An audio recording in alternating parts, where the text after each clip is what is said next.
Dewan Perwakilan Rakyat Kabupaten Aceh Barat menggelar rapat dengar pendapat atau RDP dengan sejumlah stakeholder terkait polemik lahan hak guna usaha atau HGU PT Sari Inti Rakyat atau PT SIR. Rapat dilaksanakan di ruang rapat gabungan Komisi DPRK Aceh Barat pada Kamis sore. Rapat yang dipimpin oleh Wakil Ketua DPRK Aceh Barat Azwir SP tersebut membahas sejumlah permasalahan yang terjadi antara masyarakat Kecamatan Kawai 16 dan Kecamatan Pantai Cermen dengan pihak PT Sari Inti Rakyat. Permasalahan yang dikemukakan diantaranya terkait pengelolaan kebun plasma, kejelasan status tanah, serta sejumlah permasalahan lainnya. Azwir menyebut berdasarkan hasil pendataan pihak BPN sekitar 78% lahan HGU PT SIR tersebut telah terlantar. Oleh karena itu pihaknya mendesak pemerintah Aceh Barat untuk melakukan penilaian terhadap status HGU perusahaan tersebut.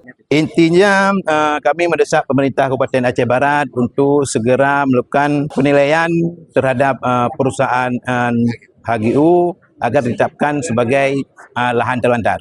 Kita akan mengawal ini dan kami juga sudah menyampaikan agar pihak pemerintah agar memberikan hasil verifikasinya secepatnya kepada kami.